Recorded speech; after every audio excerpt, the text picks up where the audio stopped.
Olá, amigos do canal É Tempo de Oração.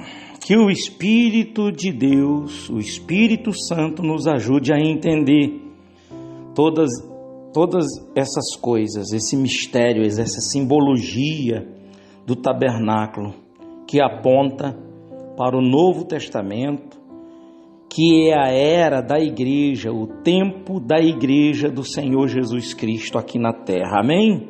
Já deu um amém aí, escrevendo nos comentários e dê um joinha para que o Senhor te dê entendimento e compartilhe o vídeo. E eu gostaria de levar você a convidar pessoas para estarem inscritas nesse canal, que eu estarei orando todos os dias por todas essas pessoas que estão inscritas nesse canal, tá bom?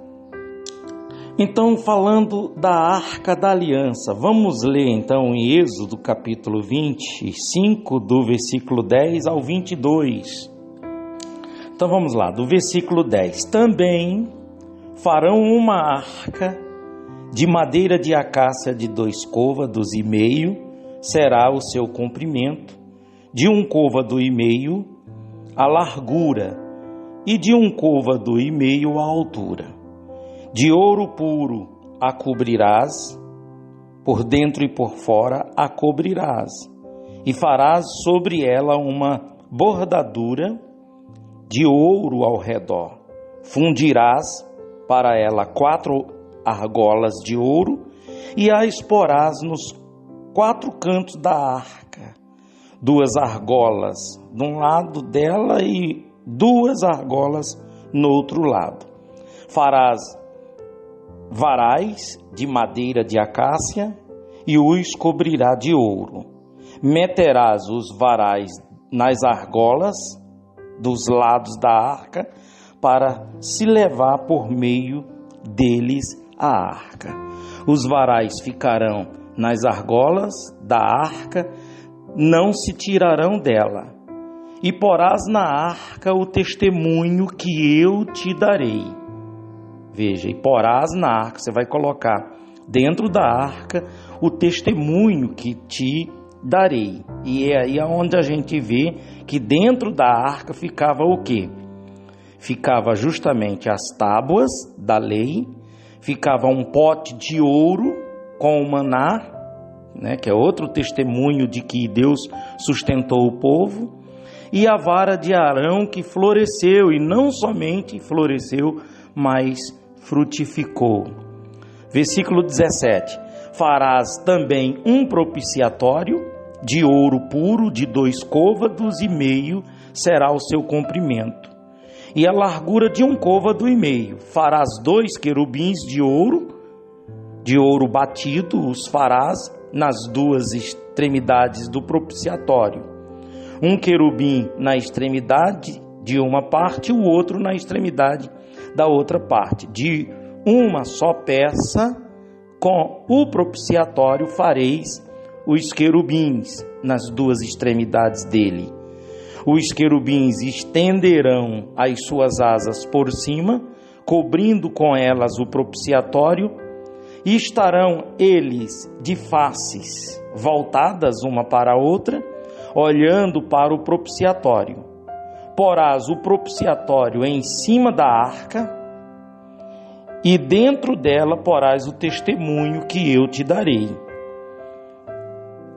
Ali virei a ti, e de cima do propiciatório, que é a tampa, da arca, do meio dos 2 querubins que estão sobre a arca do testemunho, falarei contigo acerca de tudo o que eu te ordenar para os filhos de Israel.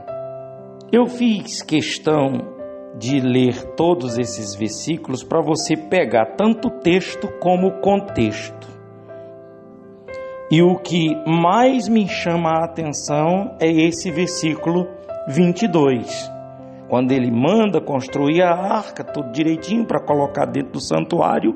Ele diz: ali virei a ti, versículo 22, ali virei a ti, e, vírgula, quer dizer, não somente virei, mas também falarei, ali virei a ti, de cima do propiciatório, do meio dos 2 querubins que estão sobre a arca do testemunho, falarei contigo. Quer dizer, ele vai falar ali entre esses 2 querubins.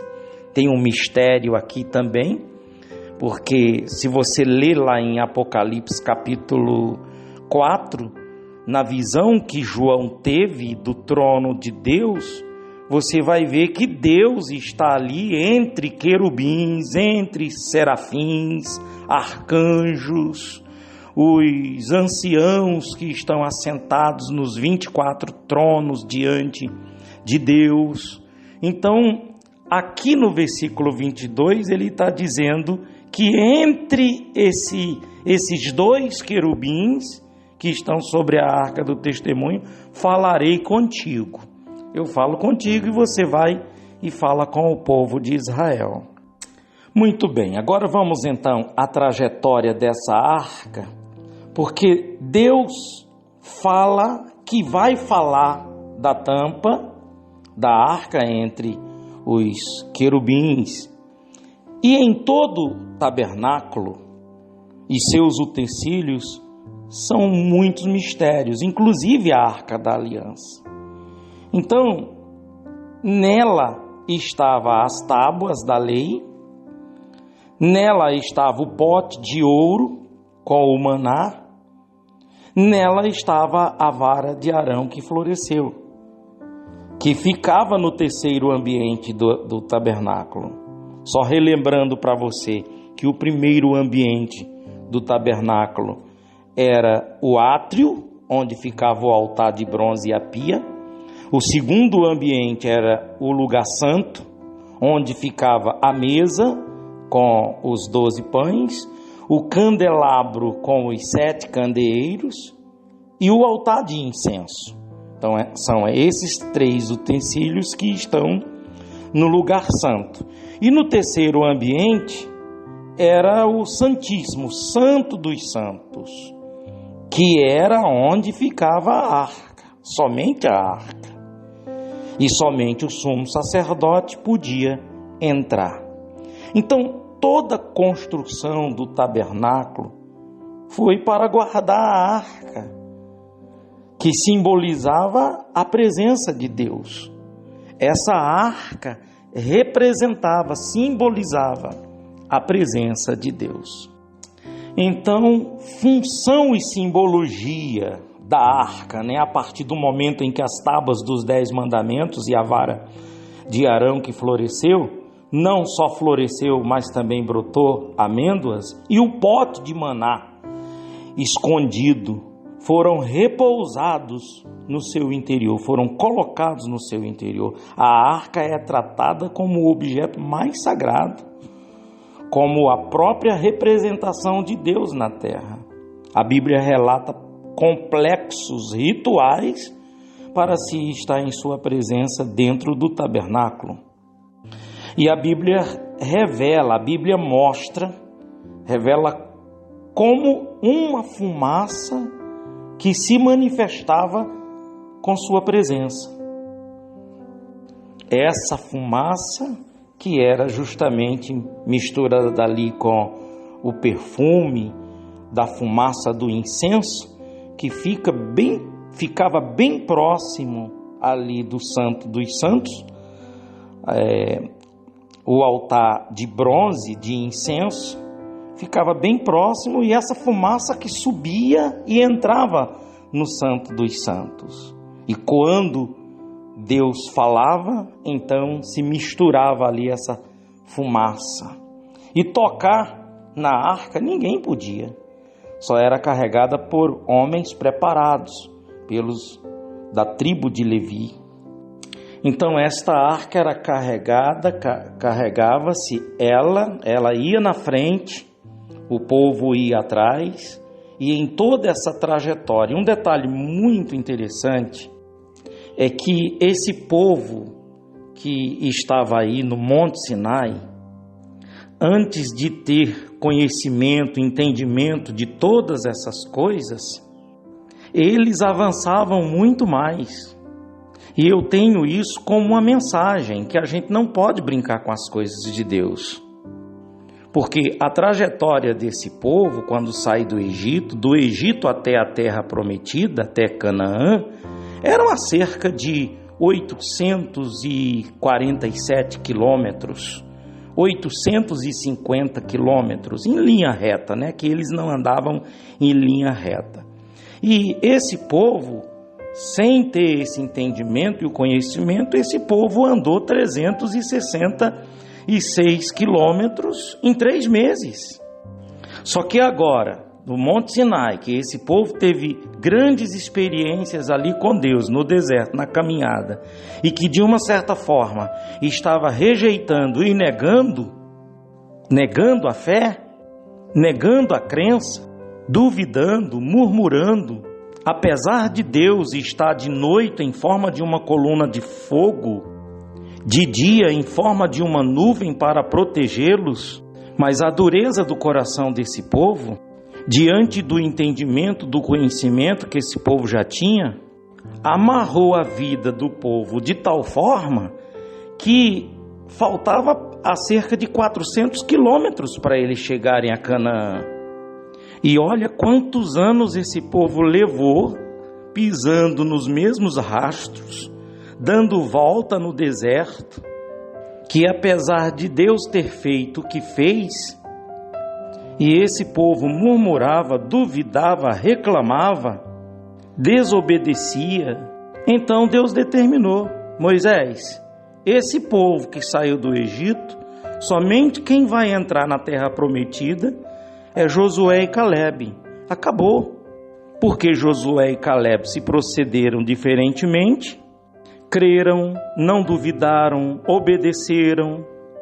Então, quem entrou na terra prometida? Nem Moisés entrou, pois Moisés já estava com 120 anos, Deus só mostrou a terra e levou Moisés. Quem entrou são aqueles que nasceram no deserto. Deus esperou nascer um novo povo, uma nova geração para cumprir a sua promessa, a sua palavra. Mas para aquele povo cansado, que tinha preguiça de estudar, tinha preguiça de aprender, tinha preguiça de pensar, esse povo não entrou na terra prometida. Apenas Josué e Calebe. E quando Josué morre, então agora o tabernáculo, a Arca da Aliança, está na responsabilidade de Josué, juntamente com os homens do serviço sagrado, os levitas, os descendentes de Arão, a responsabilidade de cuidar da arca e entrar na terra prometida com essa arca, que era a presença de Deus. Josué coloca os levitas, a arca na frente, caminhando, e eles entram na terra prometida assim, dão a volta nos muros de Jericó, que foi a primeira cidade que eles tomaram, e assim eles tomaram posse de toda a terra com a presença de Deus. Todas as guerras, todas as conquistas, sempre a arca estava na frente.